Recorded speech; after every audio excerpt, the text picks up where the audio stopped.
Hello there.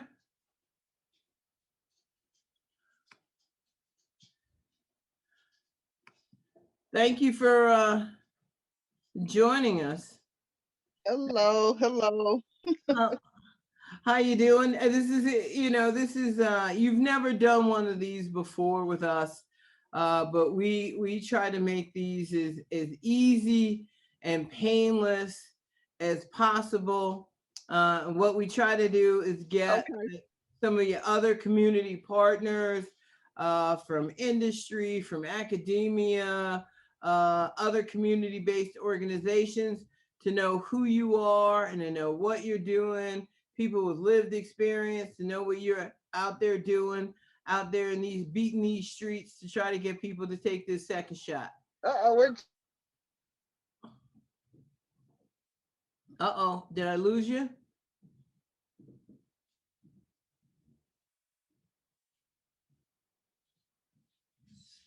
Uh-oh, can folks hear me? Yes, Tony, we're able to hear you. Okay, uh-oh. oh, there All right. you are. And So- as I told you all, I'm doing a clinic right now. What's the name, hon? Maria Windrum. Okay, Maria, you're going to be 51. Go ahead and get parked and you can come on in. So let me do a quick introduction to who you are and where you, and I'll let you do the rest. All right. All right. Okay. So this is exactly what we look. We're live on the scene. I feel like it should have been a news reporter today. But I'd like to introduce Charlotte Norris, and Charlotte Norris is out doing it's a second dose clinic, right? Do I have that right? Yes, it is. Right. That's so correct. You're doing a second dose clinic. So why don't you tell us where you are, what you're doing, how you're doing it, and maybe give us a little walkthrough of how vaccine uptake's going, where you are. Okay. Well, again, I'm Charlotte Norris. I'm here at Destiny Baptist Church in Martinsburg, West Virginia. We're right in the middle of downtown Martinsburg. And we are doing a second dose. These folks got their first dose about a month ago. We are basically doing outreach primarily to the African American and Hispanic communities, but we vaccinate whoever comes, but we do it by appointment. And so we've got people pulling up today to get their second doses. And so once they pull up, I give them a number. You can go around to the side, hon. Yeah. And let me see if I can walk inside. You all can see we have of African American churches based out of Charleston. We have a couple of paid staff members as well as some volunteers. I'm walking into the building so you can kind of see behind me where we have it set up. We have a nurse practitioner, RNs, LPNs. We have staff that enter everyone into the VAM system. So how many, so Ms. Norris, how many people do you have? How many nurse practitioners, nurses, vaccinators do you have in that facility right now? We lost you. Maybe I need a better. Uh-huh. Can you hear me now? Better, much better. Okay. This is an old building, an old cinder block building, so I came back outside, so probably it's a little better. Just a little history. Destiny Baptist Church is the oldest historic African American church in the state of West Virginia. It was founded in 1867 on this very spot. So, we have a volunteer RN here today. We have a CNA, and we have a couple of people that are registrars that are capable of putting the information into the VAM system. And so basically they come in, we get them registered, and they're in and out of here pretty quickly. And so we kind of keep it moving. We have, of course, they have to sit in the observation area for 15 to 30 minutes, depending on their medical condition. And so we're actually just picking back up this afternoon. We had a little bit of a lull over the lunchtime period, but we're expecting to vaccinate about another 40 this afternoon, a total of about 80 today. Our biggest clinics have been about 130. We are starting to see a drop off now. as well as many of the other clinics. We have a first dose clinic coming up on Saturday. That'll be one of our smaller clinics, but we will be here as long as there's a need, and work with volunteers here from the church with parking and logistics. But that's what we're doing. We've been vaccinating since our first clinic was February 15th. And so between February 15th and today, how many people are fully vaccinated? And then how many people do you think just have one of the doses instead of the 2 doses? You would ask me that. I'm not sure how many we've vaccinated. I would say we've probably done somewhere around 500 plus. We've only had 2 people decline getting their second 3 people decline getting their second vaccination. So this is one of our bigger clinics. Someone just drove up. I'm gonna put my mask back on.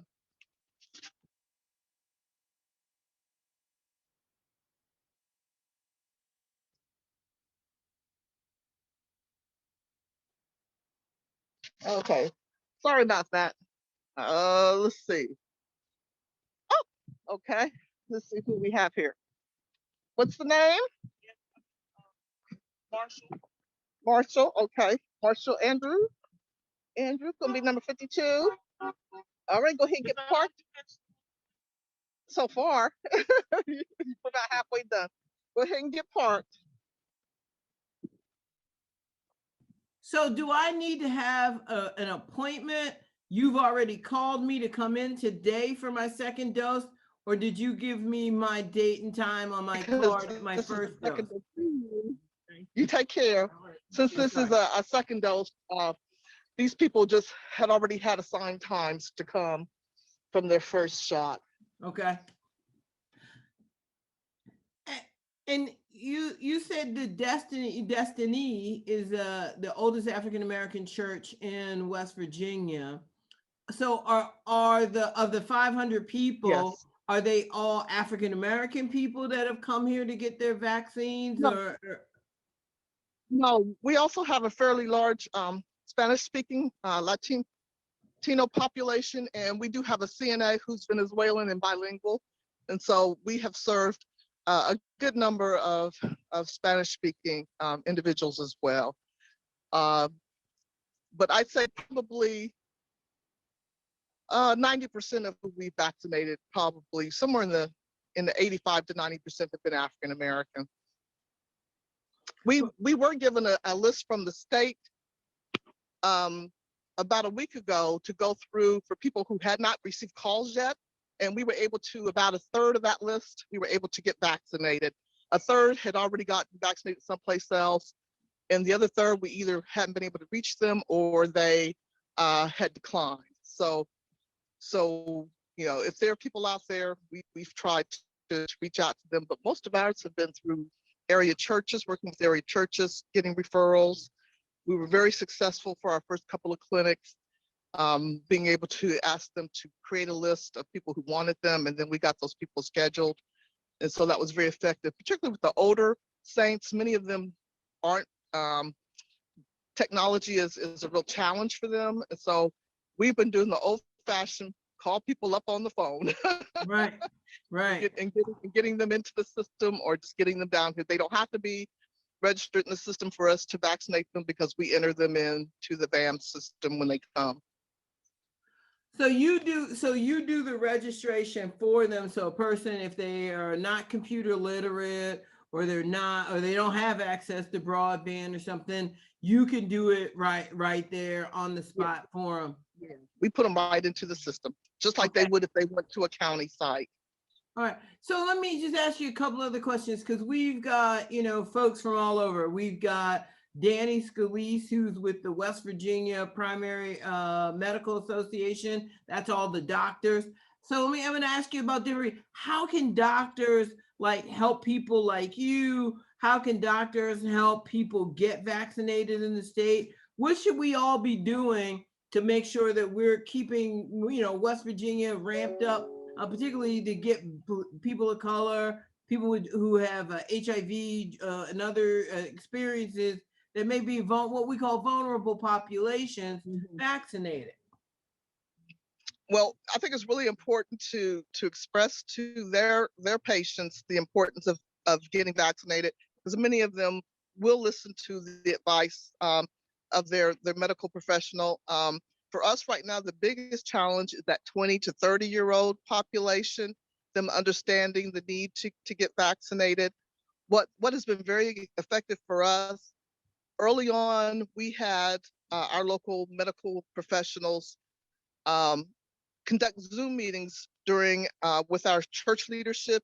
We just recently had Dr. Marsh for a second time for a Bible study on a Wednesday night, where they can literally be able to ask questions and have some FaceTime with some of these individuals. So I would encourage them to work with their local churches on setting up Zooms and answering questions. We just did one. We didn't have a lot of notice, but you can go to our to the Partnership of African American Churches Facebook page.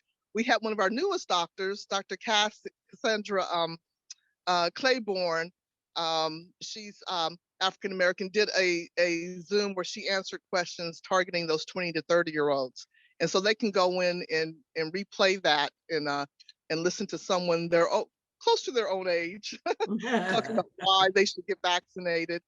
And so I think that is helpful. A lot of times, we see things. We have a lot of people that don't read newspapers, that don't do social media. And so it's really important to get to the opinion leaders in your community, whether it's the church leadership or sororities, fraternities, or other social organizations in your community, and get some face time with those people to let them know why they should get vaccinated. And so I think that's really crucial to get to some of these vulnerable populations. We can't depend on social media. Right. So now let me ask you this. So what's the plan to get to people who can't get into you, right? So we got a lot of people that are homebound, that may not have a car, may not have access to broadband, to like you said, to access the internet, or what we like to call the interwebs, to find out where they can get. Yeah, well, most people do have a phone. And so that's why I said sometimes the regular old phone tree in a church works. Okay. You just have to call them up and get them in. Now, we will offer transportation through the church's transportation ministry. So we will pick someone up. And so we will actually go out also and vaccinate people in their vehicles, so they don't have to come into the building if they have mobility issues. And so I know here, I believe our community health organization is actually doing some homebound. So we're not doing the homebound yet, but eventually we may end up doing that. But right now we will offer transportation to someone who has limited mobility. We've done people on transport, however they can get here. We've worked with someone to help them get transport. And so if someone expresses a need, we'll figure out a way to get them here, to get them vaccinated. Okay. So one other big question, how you guys funded? Because I mean, that's a lot of money and a lot of infrastructure. You got a nurse, you got it sounds like a community a nursing assistant, and a couple of those. Yeah, the partnership actually has, I think, 4 teams around the state. Reverend Patterson, that's based out of Charleston, probably can answer more of those questions, but our team includes, we actually have a driver. We have, like I said, a nurse practitioner, an LPN, an RN, a CNA, and myself, I'm the community health worker, and we have 2 registrations. So we have a team of about 7, 8, I lost count. But there's similar teams in other parts of the state, in the Morgantown area, as well as in the Charleston and Southern West Virginia. And so I think the funding has come through DHHR as well as through Benedin. So I'm not sure what other sources of funding, but I know those are 2 of the primary sources of funding. So how can people help? How can people partner with you? Do you need help? What is the help that you need? I mean, because you're doing the Lord's work literally in the church. But I think also, we need to figure out ways that we can support you and expand what it is that you're doing. How can people help you? How can people support you? How can people collaborate with you? Absolutely. I think almost us and any other team across the state can use volunteers to help in a lot of different ways, but also if they're interested in more partnerships, certainly. I don't know if you have a chat or if they can somehow you can certainly share my email Mm-hmm. with you. I'm looking at here. I guess I could type it into chat. Is that possible? Yeah, you could either type it in the chat, or I'll ask Marcus to, when the call is over, we'll send out your contact information and a link to the partnership in African American churches. Absolutely. So those are some ways that you can help. But I think the key, particularly with vulnerable communities and African American communities, you have the messenger matters. That's really important to make sure that you're utilizing local pastors, local congregations, local opinion leaders that are connected to these communities. I had a volunteer over in Jefferson County. She literally, almost filled up an entire clinic for me just from her circle of influence, sending me names and us getting those people registered. So, Right. Most of you all know who those opinion leaders are in your excuse me, community. Utilize those people. Okay. I think that's good stuff, but I think then the question for me, the next, because I got a lot of questions. The next question that comes for me is, if we kind of do that, what are the ways in which we can kind of start to recruit people in who may not think that they need to get vaccinated at this point? Again, people listen to people who are part of their community, and they need to be able. Those of us who have gotten vaccinated need to share why we're doing it. We haven't had a lot of hesitancy, particularly in the older groups, because many of them were ready, to get vaccinated. Many of them were tired of being isolated. Our biggest challenge right now are those 20 to 30-year-olds who are listening to bad advice, inaccurate advice. Getting messages out there, I think, is important. So we've got to, obviously I'm that age, so we've got to start pulling in some young people who can begin to help us with their circle of friends. I've literally had a young man tell his sister, I'm not coming to any more family barbecues until you go get vaccinated. So she got a second one today. Right. At some point, that the pressure is going to have to be applied to some of these young people by the adults, the loved ones in their lives, telling them, we don't feel safe if you have done. Yeah, that's going to be not to crack. Be vigilant. And again, they're going to listen to their loved ones and the people that are their certain friends. Right. So I keep saying this is almost my last question, but we still got a lot of time. But so here's the thing, farmers. I'm trying to figure out how we're getting both Black farmers, non-Black farmers, but those people on the farms, how are we getting vaccine to them? Do you have any ideas about that? Uh-oh, I think we lost her. Uh-oh, maybe she'll call back. Maybe we didn't really lose her. Uh-oh. Are you back? Yeah, I'm good on this end. You all must have a bad connection because I've got all my bars. I don't know what it is. It might be me. I'm over here in Hardy County, so it might be me. But no, my question was about Black farmers and about farmers in general. Oh, I don't know. But if you need us to come to Hardy County, we'll come there, We will. All right. We're looking for some smaller pockets, and we're happy to come. We do COVID testing, and if we need to figure out a way to come and do some COVID vaccinations that's smaller, pockets of communities, we're willing to do that as well. Okay. I don't know if there's anybody on here that needs to kind of do a testing event in their county or in their area, but you could certainly put that in the chat and we would make sure that we got that to Ms. Norris. Because we want to be able to support as much as we can, getting folks educated and getting people vaccinated. And I don't know that those are necessarily always the same thing, but I think one of the things that we've got to do is educate more people about what this vaccine is and what this vaccine isn't. Vaccine hesitancy isn't just about, I think I'll take it tomorrow.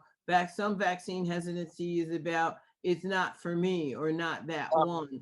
And so I think, there are mostly three products out there on the market right now. And I think that either one of those products is sufficient for some protective factors against COVID.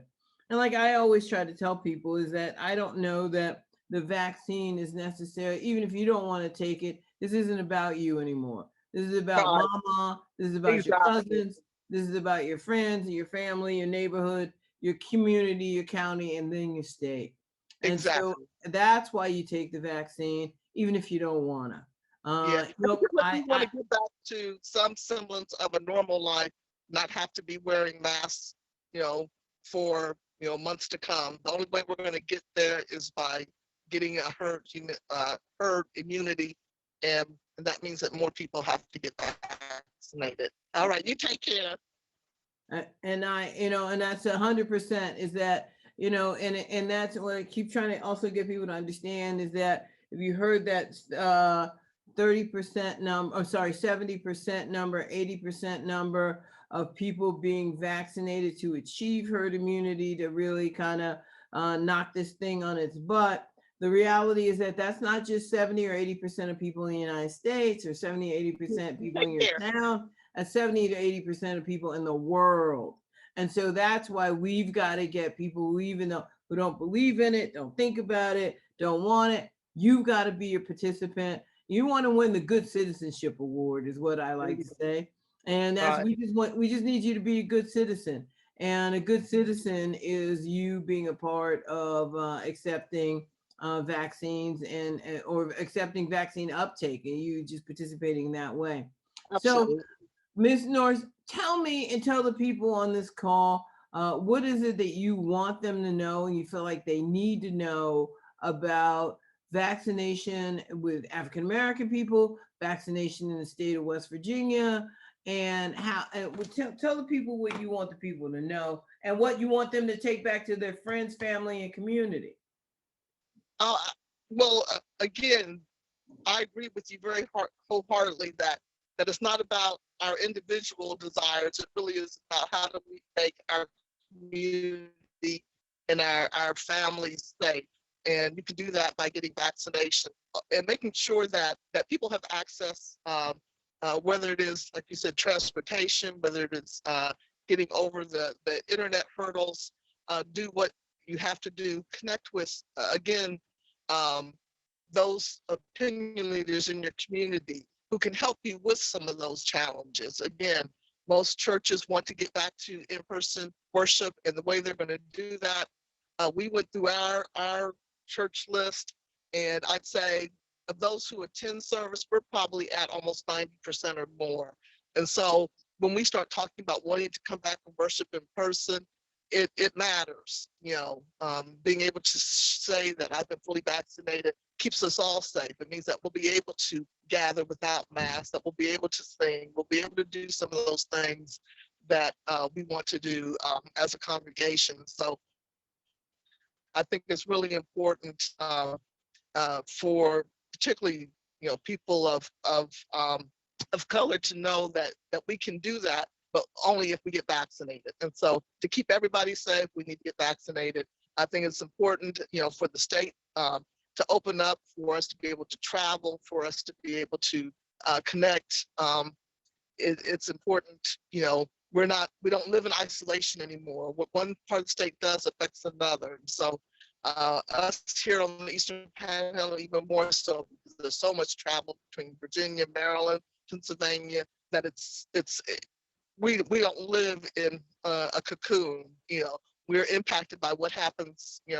COVID knows no boundaries. It doesn't know state lines. It doesn't know county lines. And so we are all in this thing together. That's the attitude we've got to have, that we're in this together. We're only going to get through it by working together. Right. I mean, and I really, again, I really want to thank you for the work that you do and for you taking time out to speak with us today, because most of the people on this call come to this work either from the HIV space or the substance use disorder space or the hepatitis space. So, they're all working in this other syndemic of HIV, viral hepatitis, and substance use disorder, and boom, we're hit by this thing that they call a global pandemic all of a sudden. So I think that they certainly understand the effort that you're putting in and the overall need. But again, I just want to extend my personal thanks to you, because I got a little snow on the top of the mountain. So, I don't know if I could be out there all day, every day. So I do appreciate you being out there all day, every day with your snow-capped mountains. And so again, if anybody has any questions for Ms. Norris, we're gonna try to ask her. If you have a couple of questions, we'll put them in the chat. If not, I really want to be able to again thank her, but let her go back to doing the work that is so critically important. So I keep saying this, I know. One question before people go, because I see, like I said, some of my friends on here, and a lot of them work in the HIV and substance use disorder space. Is there any plan for you guys to maybe go into some of the MAT facilities, or have like a drug user health day, for people who might, not feel comfortable coming in with, other people? Like, so maybe you have a drug user day. You have a day that is, I don't know how else to say it, but yeah, drug user day. And that people can be comfortable because they know they won't be judged or that kind of thing. Somebody just said that they had a Save a Life Day where they handed out some other free materials along with, I don't know if that was with or without COVID vaccination, but that seems like a good idea. Save a Life Day for, people in your social. I like to think about people in terms of their social, their sexual, and their drug sharing network. I know I'm not supposed to talk about sex at church, but I'm gonna because I do. But yeah, I mean, I'm like, are you thinking about any sort of days like that? And maybe that'll help with this group of 20 and 30-year-olds. That's an interesting concept. I'll have to share that with the team, see what their thoughts are on that. Right. She said, somebody said, this is Olivia Hart. She said that we had a Save a Life Day where we handed out free Narcan. Also, we also had a drug take back day. Olivia, did you also offer vaccinations or anything else around that, or was it just a handing out Narcan day?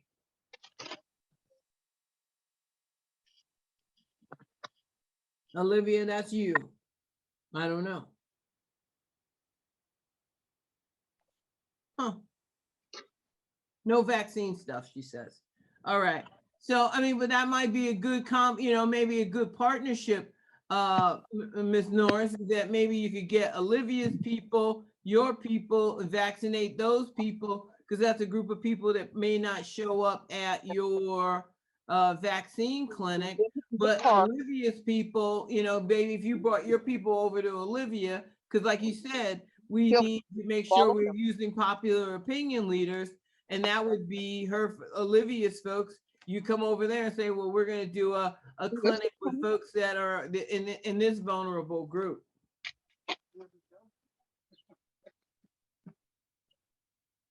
What do you think about that? I'm sorry.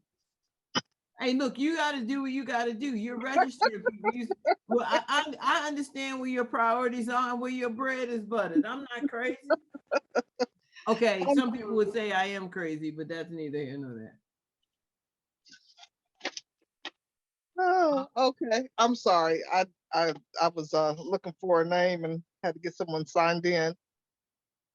So no, what I was suggesting is that Olivia Hart had said that they had a Save a Life Day where they had handed out free Narcan, and then they did a drug take back day. And I asked her whether or not they did vaccination at the same time. She said no, just Narcan and info. And what I was suggesting to you is that the kind of organization you could do a partnership with, a collaboration with, where you could come over and because Olivia would be the popular opinion leader, so she would be able to recruit people, and you would be able to do the vaccination and get a group of people that wouldn't normally come in for COVID vaccination. So Olivia, I just did your job for you. Oh, she said, well, I work with Westbrook Health Services. I don't know who Westbrook Health Services is, but I'm imagining they could all work together, right, Olivia? I don't know why I'm picking on you. Now I'm getting phone calls. I can't hear you, Tony. So what I'm saying is I'm going to put you and Olivia together for a vaccination clinic. She's saying that with Westbrook Health Services. I'm going to put everybody together. Okay, I'm getting phone calls in. All right, I'm going to let you go do what you need to do and what you are there to do. And so I want to say thank you very much for everything that you do. And we'll talk to you, right? Well, and we'll talk to you again soon. Okay. All righty. Bye-bye. Okay. So that's Charlotte Norris. And, I think that one of the things that we now see is that there are people out there doing this all different kinds of ways.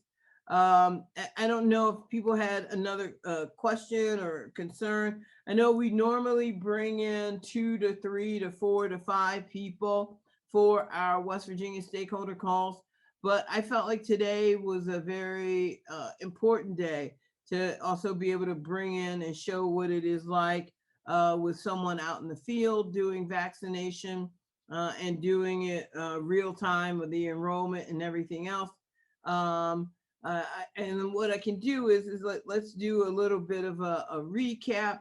I think many of you know that Bill SB 334 was signed into law by the governor, and organizations like Community Education Group, like the West Virginia Primary Care Association, and others are working to figure out what our path forward is. Particularly, how do we collect enough surveillance data to begin tracking the impact of this bill passing? If my friend Danny Scalise wanted to get on and say a few words about what the West Virginia Primary Care Association was doing, that might be good, but he might just be at lunch. He was probably running on the treadmill. I am right here, Tony. It's the West Virginia State Medical Association. Oh, excuse me, I apologize. Did I say I said primary care, and I apologize. That's all right. We have some overlap. You look very nice. We have some overlap of members, so I think right now we're really trying to just figure out what's going to happen when 334 gets there, and I think the first worry is some people have already said they're going to shut their programs down. And we certainly don't want to go any lower in terms of the amount of services that are offered to people in West Virginia. So our first worry is, can we stay status quo with what we have? And then how do we build on that under the existing law? And is there anything that we can go back and maybe get changed the next legislative session? Right. And so, hey, Jessica Smith, I know you're there too. And so I know that you're doing work with the Governor's Council, particularly on rolling out the governor's opioid plan. I didn't know if you wanted to say anything about where the governor's office is, not just in response to SB 334, but where we are with implementation and successful implementation of the governor's substance use disorder plan across the state, and what it is that your office might need or want from community members to effectively engage more with the governor's office around substance use disorder and other issues.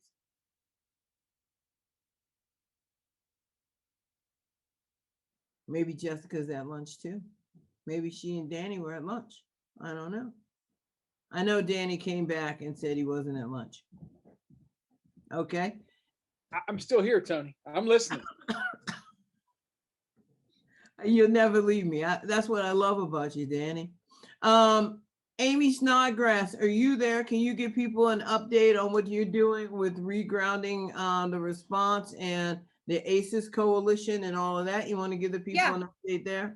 Certainly. So let me go back to House Bill 334 too. If there's anything that we can do as community members and agencies on what we need to do to talk to our commissioners, that would be awesome. Like, you know what I mean? Because I would like to meet with them about other things as well, but I thought it'd be great to have like a talking point sheet as far as some ideas. But yeah, so some updates we're working on. I am program director of a rural opioid response grant, and we saw a need for community education surrounding just moving some initiatives forward, such as naloxone distribution as one, or getting referrals to our quick response teams. So we just felt like we want to have some conversations with EMS and law enforcement, but we want to go in with a purpose. We don't want to just go in without a tool to use to initiate these conversations.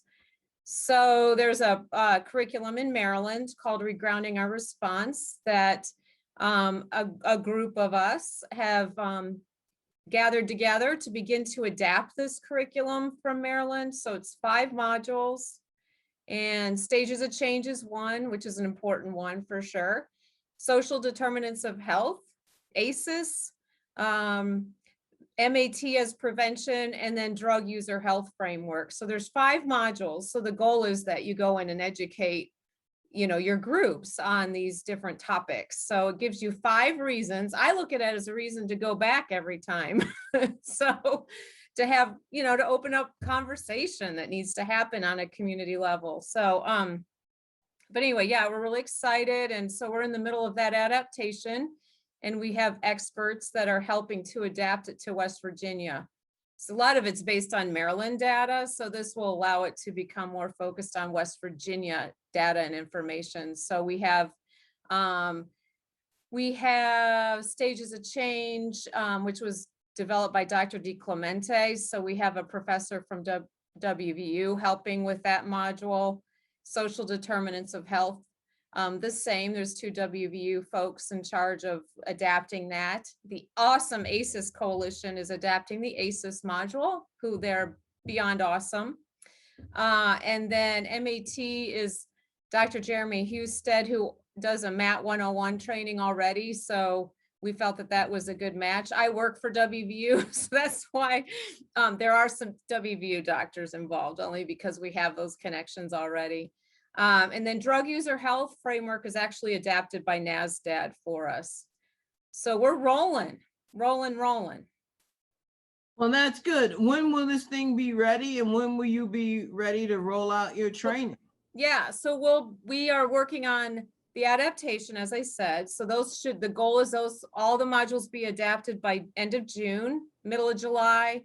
And then we will be developing a master training programs where people can apply to become master trainers for one of the modules, or those of they are interested in. So it'll be through an application process. That way we're looking at, okay, so who's would be a wonderful trainer for a particular group. So you have a group of people you can choose from to send into a group to train. So like an EMS group, you're probably going to want an EMS provider leading a training, because they're, peer-to-peer is a little bit more effective. But then we'll be rolling out a pilot test on the modules in July, August. Okay. Yep. All right. Well, that seems like it's clicking right along. So Amy Snodgrass, as many of you know, has my favorite name on the planet. I'm missing a G though right now, so, but that's okay. I know it's I know it's Snodgrass. Okay. No, nobody has to know but me. So that's all that matters. All right. Okay. Danny, do you have any events coming up that we should tell people about or no? We're planning for our annual meeting in August. So it is a conglomerate of physicians organizations that will meet in August at the Greenbrier. So if anybody has information they want to get out to or wants to be an exhibitor, let me know and we can, if you have information you want to get to physicians groups, that's a good time to do it. Perfect. I think I'm interested. I'd like to speak to the physicians. Can I talk? Can I give a keynote? I'll ask and see. Yeah. I think I'd make a great keynote speaker at the annual meeting at the Greenbrier. Doesn't everybody? I hear a round of applause. I don't know if we can afford you. Man, you know me. For you, I work for free. For you, I work for free. Hey, Jessica, did you by chance come back? I know I put you on the spot a bit, but I really do want to start talking at each of these about the governor's opioid plan. Hey, yeah, I'm back. I'm sorry. I was actually talking to Rachel about, because we've been doing, working with our action counties and doing Narcan clinics as well. And I was like, that would be great with your vaccination clinics. I was seeing what those counties were. But yeah, what would you like to know, or what would you like me to say? Can you give people a brief overview of the governor's plan, where we are with it, where your office is, what you do, how you fit into all of this, HIV, Hep C, opioid, and COVID? We got 5 minutes. Tell the world what you want them to know. Well, not the world, you know what I mean. Okay, so I am ODCP's prevention program manager. So basically what my purpose is to help facilitate the prevention and stigma and public education aspects of the state opioid response plan. It's a pretty thorough and extensive plan with an emphasis on trying to reduce, stigma. And so Tony has been so gracious as being a part of our action committee. So the action committee is to help facilitate the work of the subcommittee that oversees any of the things that need to be done from the plan. For instance, we're going to be creating a training resource directory. We want to make sure that we're streamlining anything that's getting out into the public to make sure that it's evidence-based when it comes to stigma. We want to make sure that people have access to these trainings and that it's geared towards specific populations, healthcare providers, teachers, children, students. We want to make sure that these trainings are geared towards specific audiences in which they can actually understand and grasp, but still be evidence-based. We also want to address any type of public education that can lead to stigma or can enhance stigma. So Tony was excellent in talking about this at our action meeting, in that we also need to address any type of socioeconomic or any type of issue that can expand upon stigma, create it, amplify it, or lead to it. So if that's poverty, race, sexual orientation, any of those aspects that can lead into stigma, that's what we want to make sure trainings are appropriate and that they are evidence-based and they're not just random. So we're going to be creating this training directory. We're going to be creating a framework so that those who are on the ground, whether they're in prevention, intervention, treatment, they have resources to utilize and be confident that those are evidence-based, they're approved by the state, they've went through a very thorough review process by our panel of experts. Did that answer everything? I think you hit them all the nails on the head. If people wanted to get involved or more engaged with the Governor's Council, how could they do it? They are more than welcome to reach out to me. I will provide my email in the chat. So if you want to keep in touch, if you want to join in on our subcommittee meetings, they are public. They are more than welcome to. We definitely want everyone to be involved if they want to be, because we want to make sure that we have the community and those on the ground involved. Right, and that's why and I didn't mean to pick on you, but I kind of pick on you, but I didn't mean to pick on you, because one of the things I really want people to do more of is to have more community engagement, to have more like, hey, what do you think, to the governors, to your office, to your team of people. It's not, we don't get everything that we want. But I think if your office doesn't hear from the people of what they want, what they need, what they think, they can't be included. Their voices can't be heard. And so that's why I really just want people to put a face with it and with a face with a name with the governor's plan. So it's not just this amorphous document that's out there that they think that they still can't have any input into or any stake in. And I think that's what's really just critical right now, is that we've got so many things happening at once. We've got a syndemic in the middle of a pandemic. We've got a couple of outbreaks going on. And so what we've got to do is that we've got to figure out what we're going to do to protect the health, safety, and wellness of West Virginians. And that's all of us. So I think I just want to make sure that all community members know that they have somebody they can call and who to call. Oh yeah, that would definitely be me. And if you need any type of assistance or anything, just, I will shoot my email in the chat. Please feel free to reach out. We want everybody to be involved and have a voice, because, we're all in this together. Correct. All right, Jessica, thank you very much. I'm sorry I put you on camera and on blast. I apologize. And so No problem at all. All right, and so we've got a few minutes left. And Jared, you made the mistake of popping back online. So Jared, can you tell the people very quickly what it is that you do? You're fading in. I've seen a fade out. I've never seen a fade in. Gilead's got money, boy. Y'all got new effect. The reason I popped off is because of internet issues. So sorry about that. Right, no worries. So can you tell folks, because people usually know the community liaisons and they may know the focus program, but they very rarely know the medical liaisons that are at Gilead and what they do and what you do. So can you tell people a little bit about what you do at Gilead and why you come on these crazy calls with me? And I know I owe you a phone call, so don't put me. You do owe me a phone call. You've been ignoring me, but I'm going to let that slide. You like to call people out. I like to return the favor. But hello, everyone. I'm Jared Coffey. I'm the HIV prevention medical scientist. I joined this call because I recently started with Gilead in January of 2020. Haven't really been able to meet anybody in the territory because of COVID. And very fortunate that Tony set these calls up because I can kind of get to know people in this aspect. I support HIV prevention from a medical affairs aspect. So I really am here for education. We offer many different presentations, and some of you, I recognize names that you've been on some of the presentations that I've done that with the request of the West Virginia Department of Health and Human Resources. We've recently done the PrEP implementation deck. Had some other providers that weren't able to make it, and they asked for a one-off presentation as well. So really just here to support, to increase PrEP in the area.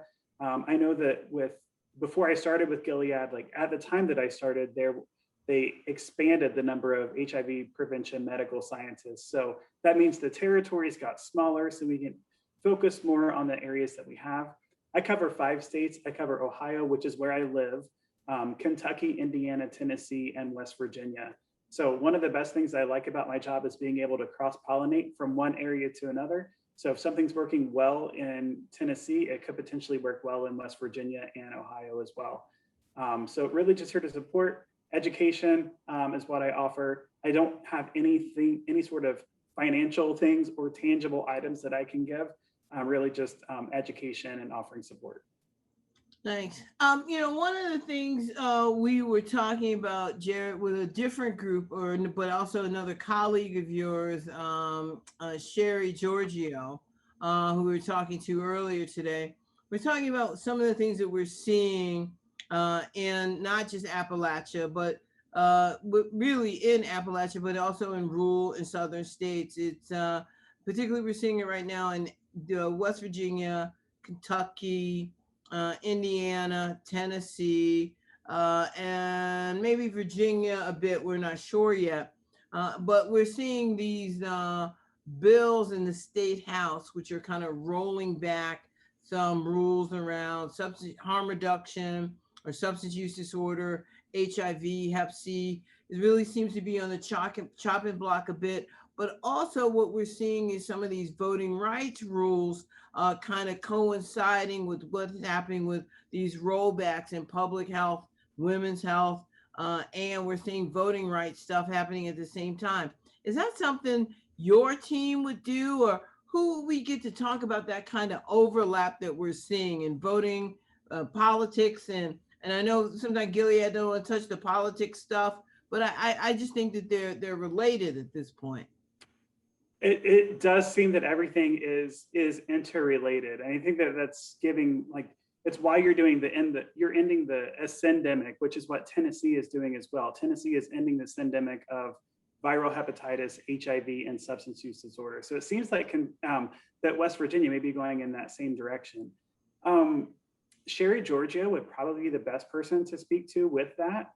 And then, I mean, there are medical scientists that cover medical corrections and government affairs, but there are only 3 throughout the entire country. So I don't know. I think that Sherry would probably be the best person for that. Okay. All right. I was kind of trying to put you on the spot to get you off of the fact that I hadn't returned your email yet, but it didn't work. It didn't work at all. But God knows I tried. So I want to know who a person is. Who's Dara Pond? That's the only name on here, I think. Dara Pond and Han Wu are the only 2 people I think are the names I don't recognize. And unfortunately for them, I didn't recognize the names. So now I want to know who they are. Dara, you want to go first? Maybe not. Hey, actually, I'm gonna go first because I'm gonna have to jump out of here soon. Yes. Hi, my name's Han. Hi, Han. I work with Kim Kramer. Okay. I'm the program coordinator for Reference Start at DHHR. Yes. So Kim told me this great opportunity, so I decided to jump on here and learn more about diversity and see how we can use the knowledge we learned here, apply that in maternal and child health. So, all right, Han. We're gonna reach back out to you. We're gonna reach back out to you. Maybe we can talk, because we want to do a call about the impact of maternal child health, what's happening, HIV, viral hepatitis, and COVID on accessing maternal child health services. All right. Yes. And Jared just put his contact info in the chat. So if anybody who needs him for a presentation, feel free to reach out. All right. And Dara, who are you? Hey, Dara. Hello, I work with the Region 1 Prevention Lead Organization for the Bureau. So I work in the Northern Panhandle, and I work with Lori Garrett-Bumba and the staff on all of the Bureau grants that we have there. So the State Opioid Response, Substance Abuse Prevention, the Partnerships for Success. So we do a lot also with naloxone dissemination, and we can provide trainings, and we have kits, and we have prescription drug take back opportunities with the drop boxes, and we can deliver Deterra kits and do lots of things. So yep, I'm here from the Northern Panhandle. I've actually joined in several meetings. I've been in by phone call. We just now got Comcast in my little neck of the woods. I know, finally, internet, woo! So yeah, so I've been with you for a few meetings now. You just haven't been able to see my face. All right, I haven't been, okay, Dara, thank you for joining us. Thanks for telling me who you are. Can you put your info in the chat so that people are in Region 1 and they need to get in touch with you? They can. Jessica has put her info in the chat also. If you want to get info or want to participate in the governor's opioid response plan stuff. And Jared is there. If you need want a presentation, particularly for doctors or healthcare workers. Jared, I don't think that you do these presentations for individuals, right? They're for medical professionals. Do I have this wrong or right? Yeah, I work with provider offices. So anybody in the provider office that wants education on prevention, if it's for allied healthcare professionals, some of the presentations that Trina have may be better suited. If Okay. it's for providers, nurses, pharmacists, those may be better suited for the presentations that I have, but we can definitely take care of it that way. Okay. But I'm not patient facing for the most part. Okay, very good. But I mean, can you still put those on like when you have one that you're going to be doing in West Virginia? Could you but could you email to Amanda on our team so we could put it on our training calendar so providers would know that it's available? We could say provider training, but we try to put all of Trina's trainings or anybody's trainings on that training calendar. So if folks want to just go someplace and find them, they can. Absolutely. All right, appreciate it.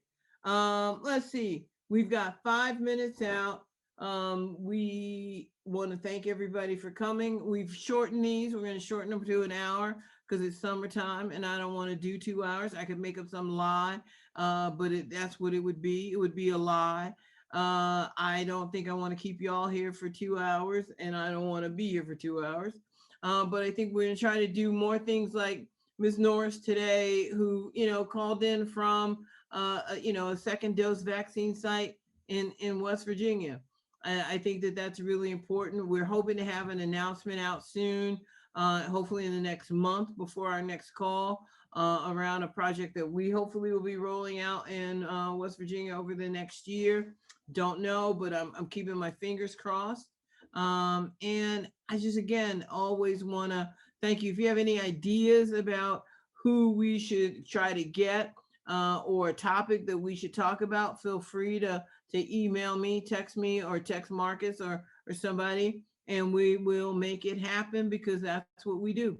We are working together to address this endemic in West Virginia and now to address the COVID pandemic in West Virginia as best that we can. And we're all in this together.